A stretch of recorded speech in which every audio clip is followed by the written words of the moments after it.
Welcome to Red Light, Green Light, the podcast where top leaders in science, tech, pharma, finance, and innovation open up and get real.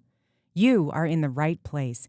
You're about to hear personal stories from key moments of their career arcs and how they've struggled and succeeded when it comes to moving audiences from the red light of risk to the green light of go. We've got an exceptional invite-only lineup of leaders who've been in the room and at the table when stakes were high, decisions were hard, and their stories had to land.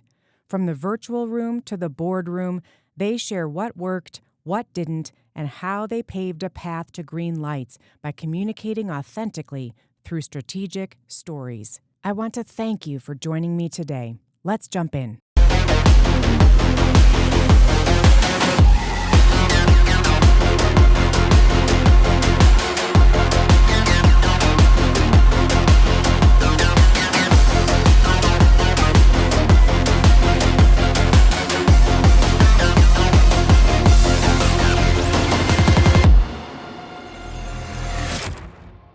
Hi, everybody, and welcome to another episode of Red Light, Green Light. I am your host, Cindy Skalicky, and want to welcome all of you.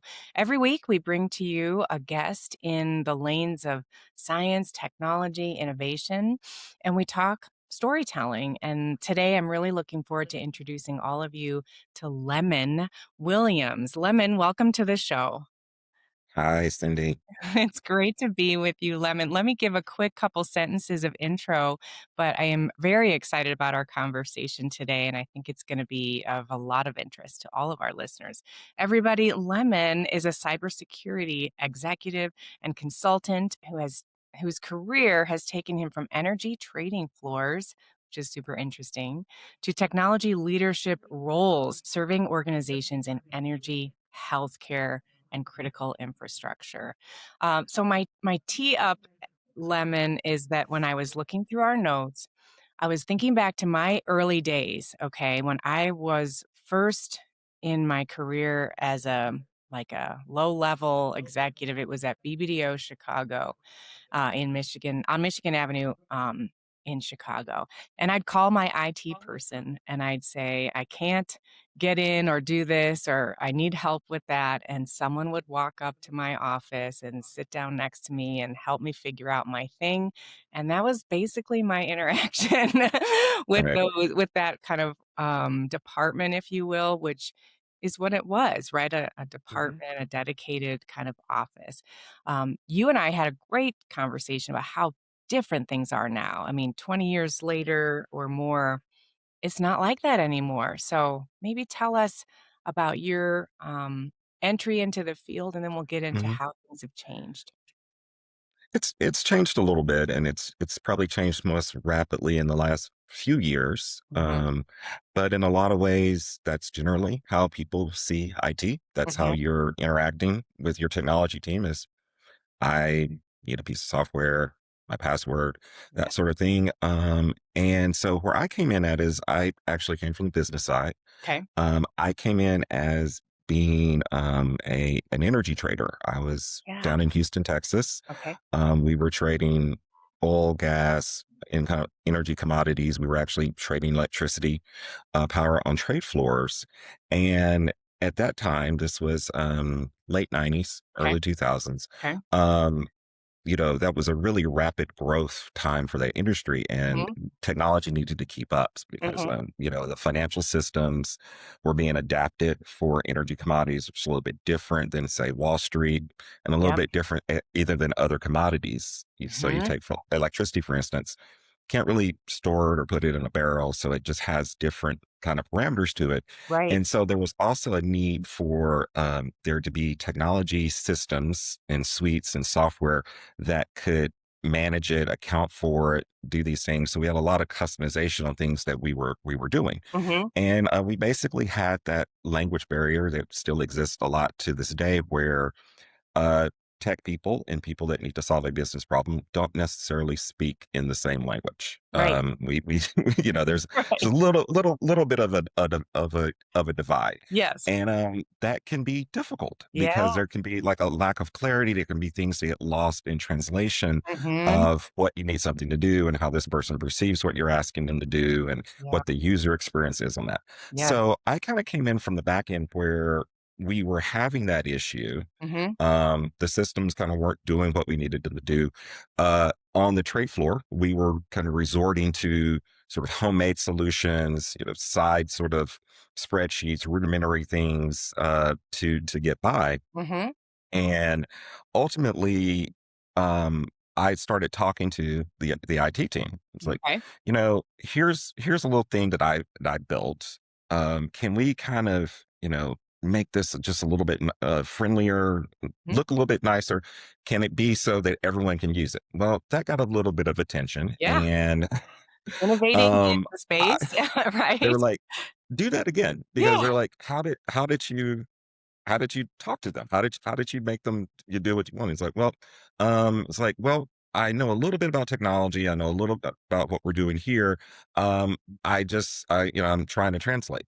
Mhm. And I ended up not knowing it at the time, but that was going to be the start of actually my career in technology. So, Really? my Okay. career in Okay. finance and trade floor. So Mhm. I took what I knew about what we were trying to achieve and used that to help build systems. So the first thing I did is I actually went to a software company Okay. that actually made computer systems that were targeted towards the energy industry Okay. and help them sort of reality check those systems, Okay. things as simple as um when a person is on a trade floor, and I mean, we've all seen like movies like Trading Places and Wall Street. Yep. Um, you know, Energy's not quite like that, but actually very similar. There's a lot Okay. of activity going on, lots of buying and selling, very Mhm. busy during the trading day. So as people are trying to enter in tons of information in real time. I mean, back then we would have Sure. like two phones, Wow. you're like buy, sell, Yes.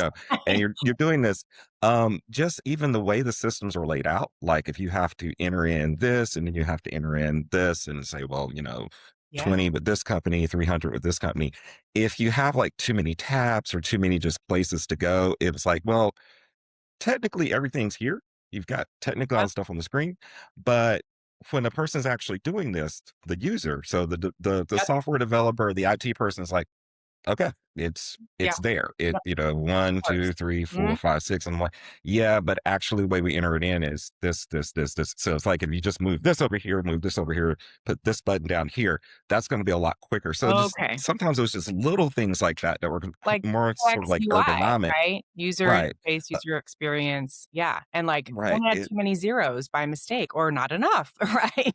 Right, and what things to go wrong. So yeah, so just early kind of UX stuff is what we really started out with, and then we just we went from there, and I Okay. started consulting into that space, and realized that was a really needed thing, Mhm. and a kind of warfare industry is that hey, if you're going to support an industry, there needs to be more insight from the people who are developing the systems that support them as to Right. what that industry's actual reality is kind of day Okay. in and day out. We Yeah. can actually make these better for That people. makes sense. So, fast forward from there and I moved into security. Okay. So, cybersecurity is kind of been a thing for a while, but Mhm. not so much until let's say the last decade and a half where it Okay. really got serious, where we had these real threats. Yes. Prior to that, again, going back to let's say financial based software, commodities based software, things were just about speed of entry. Yeah. The whole idea of passwords, of security on it. Of course, we wanted to secure the data and information, but that was just kind of really on the endpoints. On Yep. our trade floor, you Yep. don't really have time to type in a 40-word password and Right. do all kinds of two-factor authentication. We Right. were just trying to move things out. So as Mhm. those threats got more real, there became more of a push for the systems to be more secure. There also Mhm. became regulatory pressure to do those. Right. So this was kind of initially seen as just an add-on, just sort of a okay, let's just do the security thing. Then security got really, really serious. We started Yeah. having some major breaches and Yeah. cyber attacks. Yes. And as a person who had kind of worked with that early on, I moved into the cybersecurity space Mhm. from sort of like general technology and development. Mhm. That moved me into doing regulatory and compliance work in the cybersecurity space. Of course, a lot of energy companies are heavily regulated, which means that the federal government can actually fine or sanction a company for not taking appropriate actions because it's a critical infrastructure. Right. In any of the energy infrastructure is very critical. So there's some added rules, regulations, and pressures that go along to that. And that's where I really got into the cyberspace, which kind of ran parallel at the time. Mhm. Was kind of like a separate. You had IT, Mhm. and then you had security and like IT security. And they were kind of two different things. IT people, same people that would come to your desk, Mhm. install your software, change your password. And the security people will come back along and say, and on top of that, you're going to have to, mother's maiden name, I know. first grade Color your teacher, eyes, give me your fingerprints, all the right. Type in a 60 character Yes. password with no repeating Oh my characters god. and special characters and numbers, all of those Yeah. things that we went into. And so we were just kind of like bolting that together. Yeah. And this is actually, the thing I'm most excited to talk about is that Yeah. how that's now changed and Yes. what were the steps and like what gets us to where we are now Yeah. and where things are going because it's Well, been very, very rapid. so interesting. And Lemon, one of the things that I wanna hit on, and maybe we can just do this right now, is how the security piece of the work you do now, even more than ever before, directly impacts the bottom line of the organizations that you're in. And it's really important for you to secure things for your clients so that they're protected on so many additional levels, right? Of they need more protection, they need more security due to the advancements in the field, but also because it's a higher risk, right? Like this is a whole like, the whole industry is a red light, right? Like, the whole thing is just really risk. There's a lot of risk, and if, one thing goes wrong, a lot can go south. So tell us a little about that conversation piece where, now you need to be more into other lanes of a business versus being in the corner, working with your small team and how Right. that's did. Yeah. So we've really, leveled up, kind of gotten to the big kids table in the last several years. Because, the obvious thing are we hear all the time about the data breaches, that sort of stuff, getting people getting data stolen, how companies will get their systems compromised, and that could lead to just disruptions, Right? mainly losing money, lawsuits, liability for those things. Yep. That's your normal security thing. The Mhm. idea here is that data has value now. Data is Yeah. almost like a currency in and of itself. Mm. So if I a like that. company has data, whether it's the Mm. secret recipe or the 11 herbs and spices, or whether it's personal data, medical data, data on your customers and clients, data on your employees. These are things that we know that people target, that they're after, and that need to be protected. Yep. There's also the concept on top of that of resiliency and Okay. uptime. Yes. If you can't communicate, if your systems can't work, let's just say your systems, there's for some reason we have to shut down your network, Mhm. you know, virus, malware, Sure. something like that. Well, you can't transact Right. because we don't have a, paper society anymore. Everything's Oh, electronic. You right. can't, doesn't matter what business. You can be, General Mills, you can be whatever, you can make cereal, you can be a paper company. Everything's emails, everything's electronic. Right. So when your systems go down, when your ability to electronically transact go down, you're looking at revenue loss. Right. And so we've kind of moved into a situation of revenue protection. Mhm. And that brings us to that topic of resiliency. And resiliency is, how, given all of those threats, given all of these cyber things that can happen. So, your systems can be threatened. You can get malware. Someone can intentionally take your system down. Someone can accidentally take Right. your system down. Jeez. How? quickly, how long can you operate? Can you move over and fell over? How quickly can you be back up Yeah. operating? Right. When these things are going to happen. It's not an if, it's a when you're Right. going to have these disruptions. And let's make those disruptions, as mild as possible. Company, can Yep. keep operating.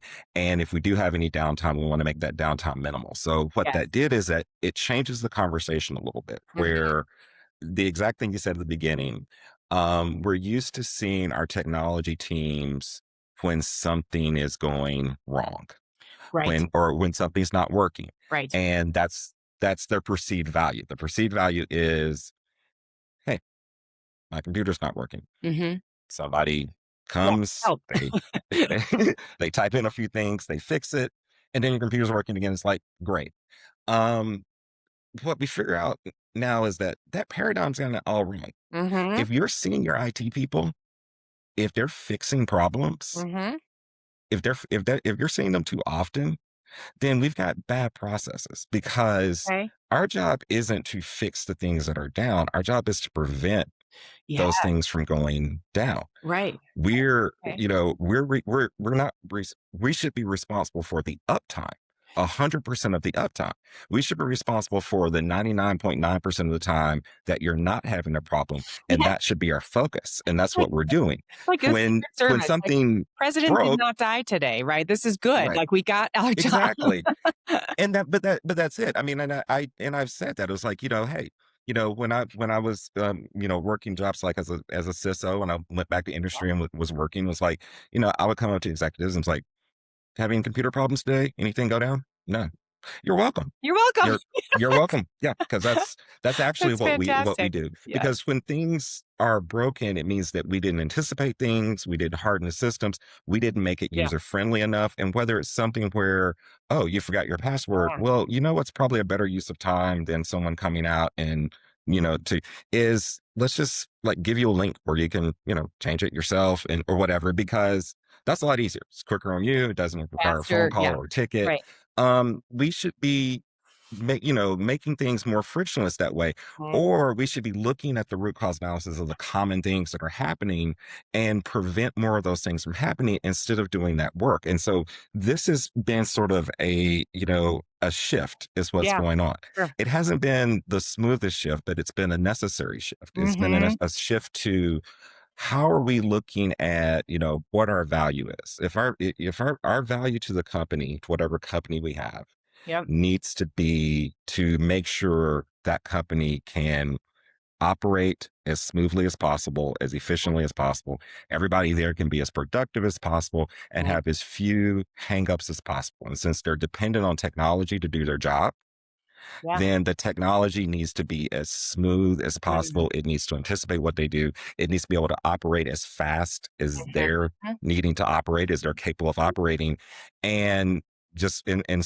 serve that function. Yep. It shouldn't be front and center for a lot of the time. It needs to not really be front and center, but it also needs to be extremely, extremely reliable, and it needs to anticipate their needs. But there's a few things that you have to do to get to that space. And so we Mhm. did a few hops to get there. Yep. One of the first critical hops comes back to my realm, comes back to your IT Okay. and your security people, um, is that we fundamentally have to make sure that we understand what the business is that we support.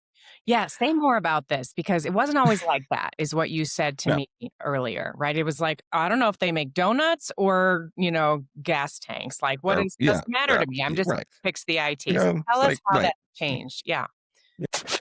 Hey, listeners, super quick station break question for you. Have you ordered your copy of my new best-selling book, Red Light, Green Light?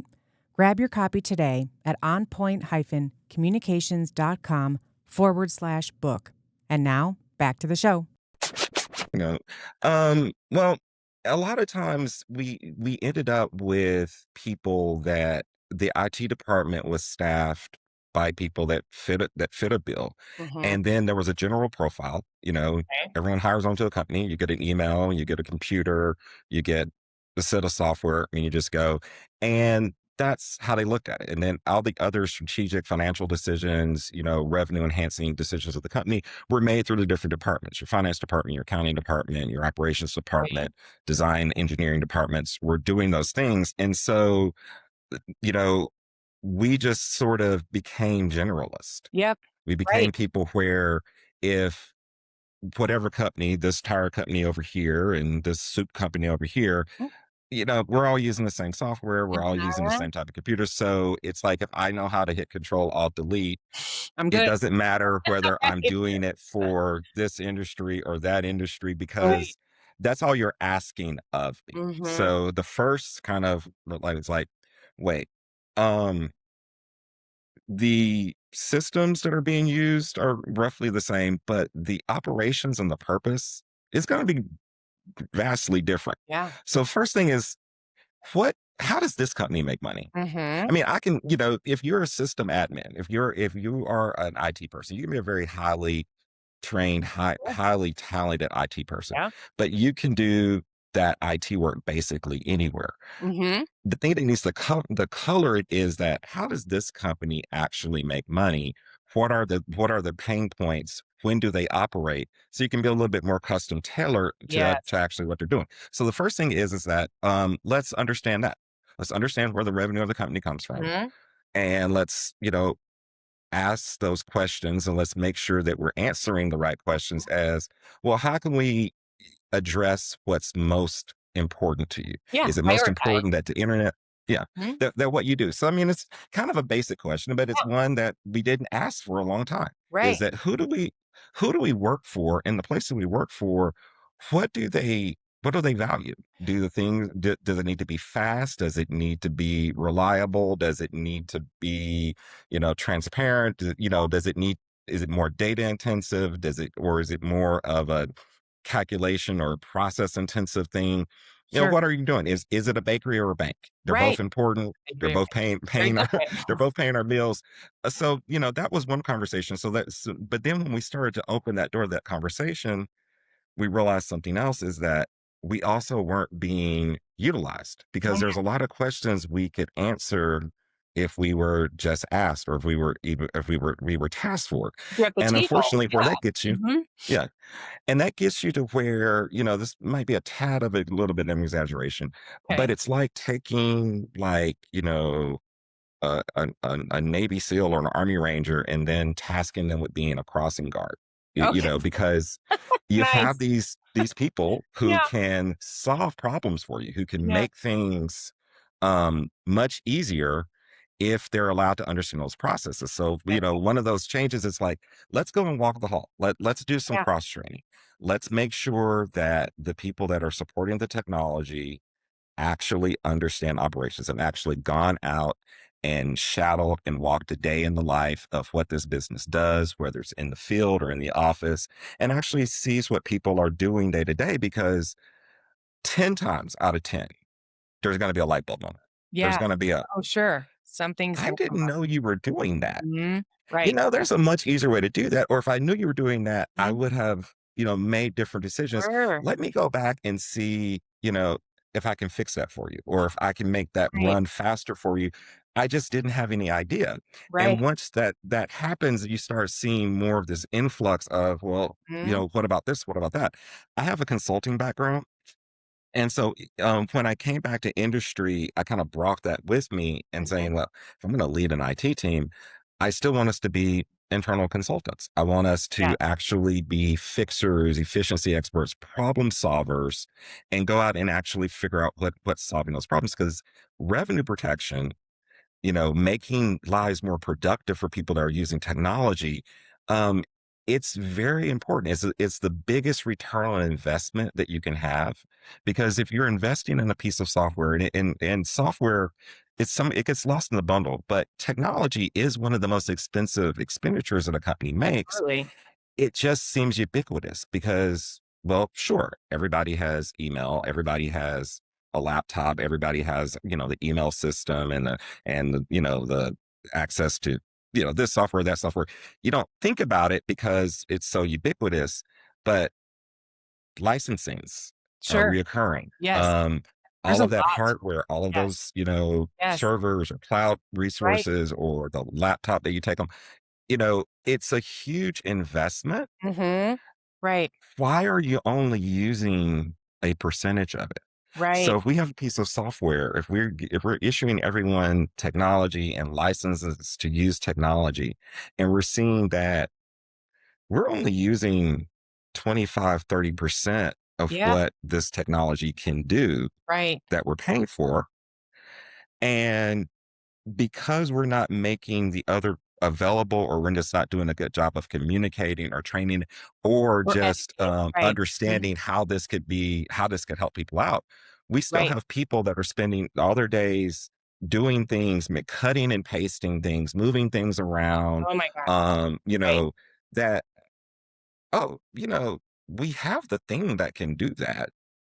Just, Yeah. Well, if you just push this yeah. button, it'll automatically do It'll that do thing it, for you. and they're Well, like, my game changing. right. Oh, Lemon, this is funny. It reminds me of one of my earliest clients when I taught her the way, so, like, I did a lot and I still do a lot with slide presentations, right, in either Google Slides or PowerPoint or whatever, and, I was working with a woman, and she was using the you know, the the one by one look at her slides. She didn't know what the grid view was, and so when I put Yeah. it in grid view, she it blew her mind, right? That was, like, even possible. Mhm. She didn't know that button existed, and it's like she wrote me back a couple weeks later, and she's like, "You have changed my life. I did not know that I could do this," and it's the simplest thing, and so Right. you're hitting on, like, you have to educate people about how this Mhm. stuff works and that's gotta be a huge component It of is. the And work. so that is a great example of exactly what I'm talking about. And the Mhm. question becomes like, well, why wasn't it more commonplace to do this? Because imagine what happens when you put a very highly skilled technical person with a very highly skilled operational person Mhm. trying to solve a problem in the same room.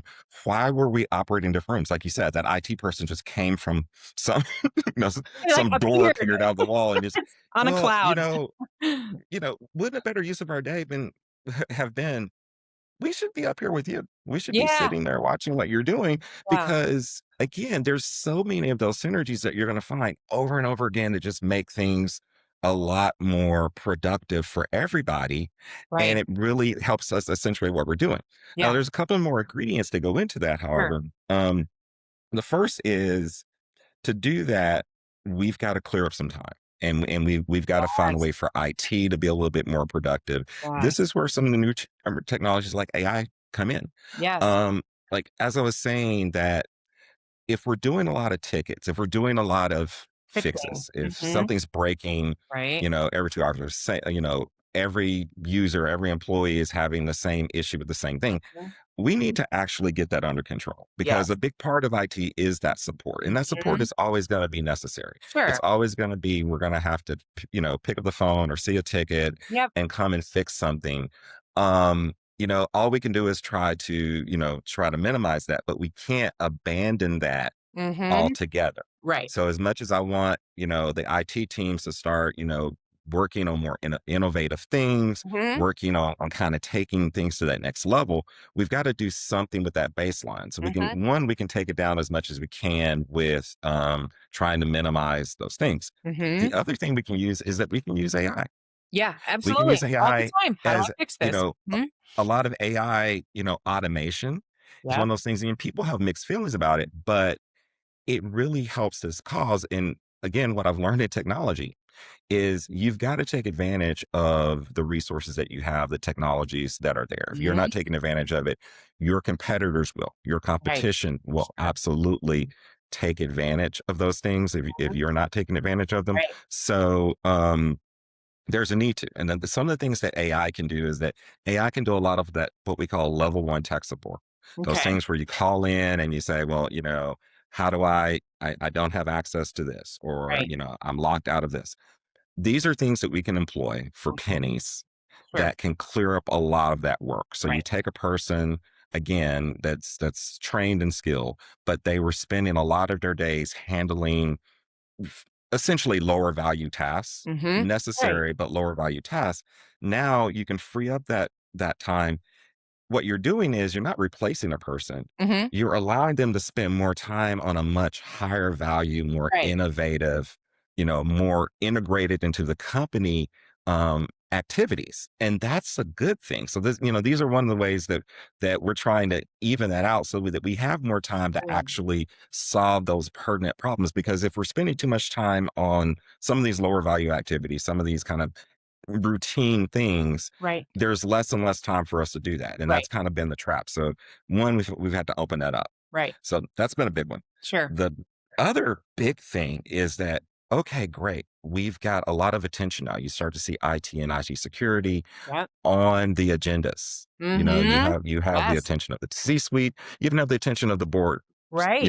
Right. Sometimes they want to know because they'll see something about a breach, they'll see something about Mhm.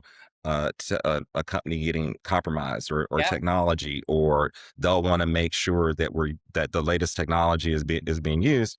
And great, you get your opportunity to talk to Yeah. Get your muscle and the leading IT the strategy now. Yeah. yeah, Mhm. you get your opportunity to go there. Now, we've got to be prepared to talk Yes. because, Yeah. okay, great. IT is getting a little bit more strategic, attention. We're getting that. And here's what we end up doing. We end up sounding like IT people. Right. This is where Um, communications comes into yeah. play. So we're back to that language barrier Yes. because we want to say things like, um, we've remediated, um, you know, 7 out of the 12 critical Threats. Yeah. vulnerabilities Yeah. in endpoints, or we want to tell someone that you know we've increased our virtual machine processing capability Uh-uh. by 25%, and we've upped our our cloud storage. And we're like, okay, Red light, those, red light. wow. And you get a polite, Yes. okay, Mm. back over there with you. Yeah. Yeah. Okay. Yeah. And so we've had to again adjust what we do. Yeah. First thing, um, red light. Don't don't don't use technical terms. Right. Relay them and align them to outcomes and outputs pertinent to the company. Boom. So focus on that. Yes. And that changes how you frame things. It Lemon, is yeah. saying the exact same Mm. thing. How did you learn to do this? Like, this is not easy for most people. So, this communications piece is kind of the core of what interests, me with our lanes. It's like, well, did you know did you observe someone in your line of work, Lemon, who did this well, and you began to kind of copy and paste and rotate upward with how you observed someone? Or did you just, was it trial by fire? Did you learn from feedback? Like, how have you gotten better at this? A lot of trial and error. Okay. And really the biggest mentors I had were actually on the finance and operations side. Really? And traditional in a lot of structures, IT and especially IT security generally will report to like a CFO. Yep. Right. That's it's generally where Sure. they fall line in a lot of places. And that was some of my help. But this has been a long simmering thing, not just with me, but with a lot of professionals in my industry. Sure. One, just trying to really monetize and quantify the value Right. of what IT and IT security does, Yes. and then trying to find a way that conveys it properly. Right. The way that we speak to each other inside of our industry makes perfect sense to us. Mhm. It's literally what we do for a living. Sure. It was a lot of trial and error and a lot of getting that feedback from the financial stakeholders in the company Sure. of why it wasn't getting across, and what we weren't doing to sort of right size it. Mhm. And the adjustment was slow, but then once we learned it, we've reproduced it and taught it. It's gaining more traction now. So it did two things. It really did help us monetize Mhm. what we were doing, Yeah. help us show the value of it, because it's a cost center. Sure. Having a whole team of people that come and install software or click a few buttons on your computer when it gets locked up. Right. It's an Yeah. internal service. It's a cost center. Having people who are actively working to make every aspect of your company's operations more Mhm. productive, Right. to actively working to use and exploit technology to make the company more efficient, therefore more profitable, Right. that's not a cost center. That's a That is different measurable story. ROI. Yeah, that's a You know, I mean, exactly. no, no, and we were always doing it to some extent. We just weren't really positioning it right. Right. So the way to position things are that, like, okay, if me saying the same thing, going back to the example of, okay, there's, critical vulnerabilities, things that we need to, patch on Sure. the network and, upgrades we're going to make. That's going to basically mean that this system is not going to go down as much Right. as you're not going to see these slowdowns. It's not going to, so people out of a working day, Mhm. people are going to be able to actually have more time where their systems are actually working quicker and more reliable. Mhm. So in the technical term, we would say, hey, we're remediating, critical network vulnerabilities Mhm. in the system. Okay, there's no one in the C-suite that is going to really that's not going to resonate with the CEO. Yeah. It's like And then, right over their or heads, right? right. Like It does, and especially also, and it's because it's not their lane. right. They're and it doesn't have to. And so, and this was the one of the hardest lessons to really learn, but you have to really accept this. It is not incumbent on your CEO, your CFO, your COO, or your board to be IT or cybersecurity experts. Wait, say that again. It's inc- Say it again. That's so true. it is not incumbent on your CEO, your CFO, your COO, or your board to be experts in technology or cybersecurity.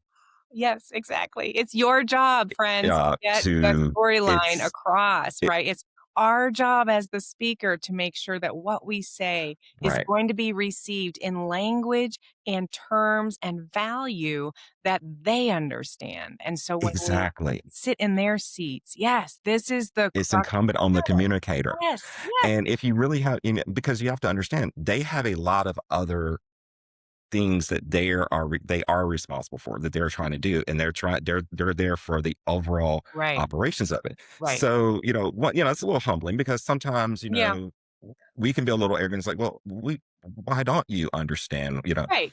No, okay, But who do I talk throw that to? out. you know Right. so but this was a simple thing. Align it with something that means something. So Yeah. if we go back to the exercise of, okay, how does this place make money? Yep. Where's the revenue generated? Mhm. We assume that those are the important things to that's where we're putting the focus. Right. So here's what I would say is I would say that we've decreased the probability that the network will go down Mhm. by 70% because seven we we have made upgrades that prevent 7 out of the 10 most likely things that take the network down. Boom. Therefore, 70% greater resiliency in it. Yes. That resonates a lot Yes. better than trying to tell Totally. them that I've, patched a vulnerability in, They don't you care. know, Yeah. Windows Server. Nobody Yeah, cares. it's The under same the way where you hood. reframe, Yeah, it's under you know. it's So telling them what you did under the hood instead of how fast the car can go now and what it right. can do, and it's you're bringing to mind, are you a Mission Impossible fan? Because like, this is like Luther, right? Like, he's Mhm. your guy who's Right. gonna fix all this stuff, and he's the Navy SEAL who's gonna be Right. able to, and he's also, like, really good at simple sentences that explain to Tom Cruise's character and the others, what's happening and why this is so critical, and his delivery is spot on, and so these, are great I think we're examples. channeling a lot of that. I think Yeah, we're really channeling a lot of that. be Luther. And like a similar example would be, if it's like an operational thing of, we would talk about, we're adding failovers, we're adding redundancy. We Yeah, want, more cloud storage, we want more, virtual machines. Oh, okay. Yeah. again, if I'm talking to a person who does not strictly work in technology, Mhm. maybe 6 out of every 10 of those words kind of make sense. I mean, you get Sure. it some Yeah. sort of way. Right. Something, something, computery, something. Right. Right. So instead say that, well, what we've done is that if we have an operational outage Mhm. in the plant, in the assembly line, like any operation technology, so it's the software to the machine sort of technology, um, we've reduced the failure to restore time, Yep. the restore rate Right. from 3 hours to 10 minutes. That's great data that tells a story. I Right. mean, 100. Now I could say the same thing. I could use completely different words and Right. it wouldn't come across. But just Right. saying like, hey, when the system, when the operations goes down now, remember Yeah. you saw those 3 hour outages and those Yeah. 3 hours cost us X amount of money. Dollars. Yes. Yes. Right. Yes. Um, In addition we've to done some stress. computery things, Mhm. Yeah. and the next time it goes down, it'll be 10 minutes. Right. Learning how to speak that, and not only was it trial and error to actually Sure. learn how to speak like that, Sure. it was the feedback you get and the change that you Yes. get when you actually do that. And you kind of walk Yes. out, it's like, okay, this is how I want to do. So then you start really doing more efficiency hunting, more threat hunting, because now you're getting this positive feedback. Because what Yeah. what your executive management says when you start speaking like that is, Oh. do more of that. Yes. Okay, do more of Right. that. We'll Well, invest in that. yes. Well, And this is lemon. something we'll invest in. Totally. The nonverbal feedback has got to Right. have been it's immediate, like, when you say things in Mhm. terms that they're like, "Oh, hold on, that's how much money we're saving by doing that?"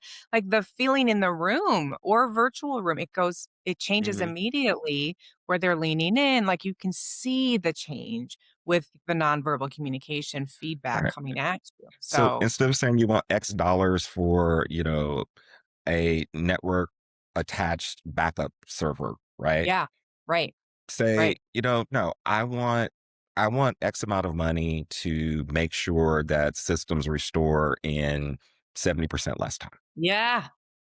Okay. See, It's we've done it. it Yes. it sounds it sounds so simple when we say it now. Doesn't it? We Yes. got but understand, but we went a long time before we actually could really get this right. Quantify. And it was just Yeah. because we were worlds that just were not Ugh. learning to really communicate. So Yeah. what's been great with all this is that and I think it is the future, is that there's more of this. I've done this integration. I've seen this maturity model happen, is that, and I think it's going to become necessary too, is Mhm. that your internal IT teams become more embedded, become more partnered, Yeah. and become more of an internal innovation Mhm. team that's Mhm. constantly trying to push this out. Yeah. Because what technology is pushing us to, what AI and all these other emerging technologies are pushing us to, they're really pushing us to the limits of what we can do. I mean, of Mhm. of how things can work. And it's always, can it work faster? Can it work better? Right. How's it going? Right. And this is the untapped resource Yes. that we're Right. not doing, are these people that are already here, that are doing that. And one of the other side effects it's had is that, although also cybersecurity, big, it's big. Yep. Cybersecurity as a discrete, like, branch of IT Okay. is really not existent anymore. It's really being compressed, Okay. because the security is embedded inside of everything. Yeah. Everyone on your IT team is working in security in one way or other, because everything they're doing Better. is Mhm. has a security aspect to it. So it's not Mhm. IT and security. Mhm. It's just Yeah. it's all together. So what you're seeing is SecOps, SecDevOps, Yeah. security, IT operations, all together. Those are great things, Yep. because it really gets a security first mindset, Yeah. but it also sort of flattens and compresses all of those roles. So Yep. now you have this team that is looking for security, overall operations, efficiencies, return on investment, Mhm. corporate resilience, all tied to the technology that they're using. So this is a different IT team. This Yeah. is not the IT team from a decade ago. Right. Or This is an yeah. IT team Right. that is actively doing different things, Yep. that are protecting the company, and now are taking a seat in that we are literally a active participating partner Yes, in a this strategic company's partner. everyday Right. Yes.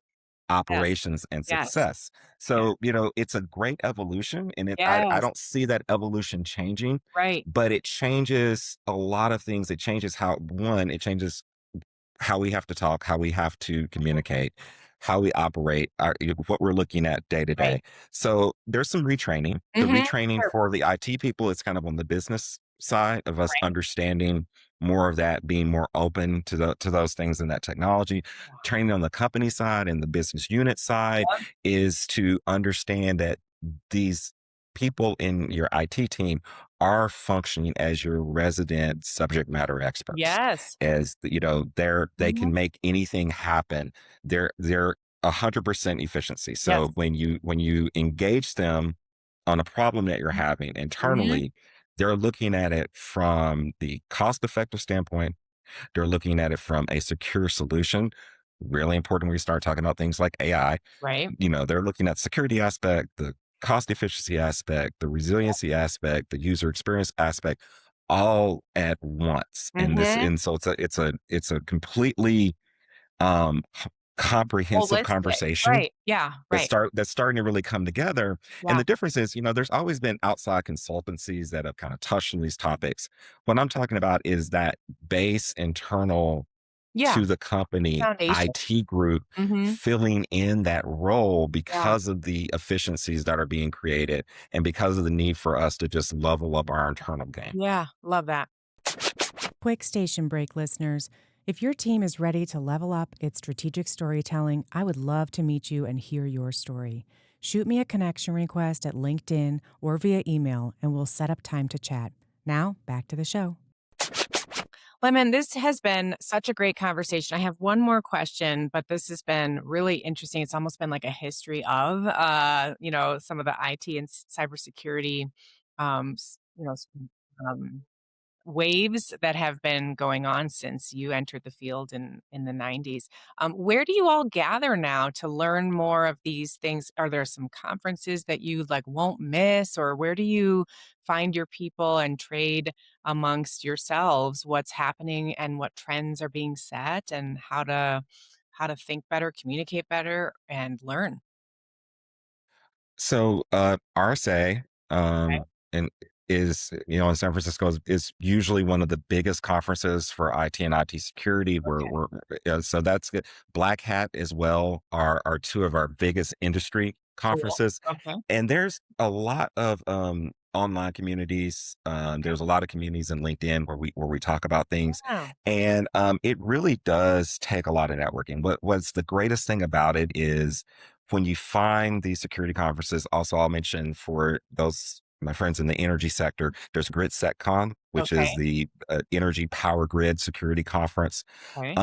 That mostly I'd encourage anyone that wants to go. These are very accessible Mm-hmm. events, which Mm-hmm. means that there's something in it for anyone from novice to expert, Okay. and Great. people talk really freely. The thing that I love the most about going to these conferences and just in my industry space in general, people are very much willing to share That's great. about what their Yeah. view of the industry is, Yeah. how they're doing things, because a lot of it is in our own best interests to Yeah. have this free flow of ideas, to sort of get people on board and try to close Sure. people with how we think things are going, and we also sort of need that mirror. So Yes. those are some of the bigger Great. things that are out there. Yeah. I'm always out there saying something, talking something, Yes. I love it. I love it. posting things on LinkedIn. I Absolutely. tend to post when all the conferences are Well, coming out. this is how you we know got connected, Lemon. I saw yeah. one of your posts at LinkedIn, so that's kind of my last question is like, where would people best find you and website or whatnot? But like, I remember you posted something very clearly and crystallized around communications and technology and the need to be able to articulate the storytelling in a more clear, concise manner. And I was like, this guy needs to come and talk to us about these shifts in the industry. And it's just been a really great conversation. I've learned so much. So thank you for that. Cindy, thank you so much for the invite to do this. I Sure. appreciate it. Absolutely. I can be found online in Okay. Lemon Williams, and my company is the iNado Group, IONADO. Okay.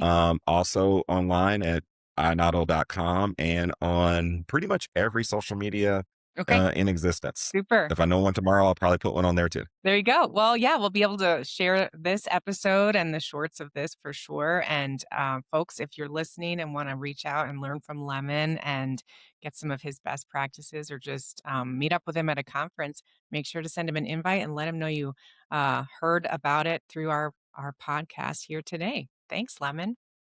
Cindy, I really appreciate it. Thank you very much. You bet, absolutely. Thanks everybody for listening. Thanks for watching. Make sure to share this with your favorite cybersecurity and IT expert, Benji, Luther, or otherwise. And we will be back again next week with another episode of Red Light, Green Light. Until then, get out there, go find yourselves an audience of stakeholders to move from the red light of risk to the green light of go, and get out there and nail it. Have a great week, everybody. Bye bye.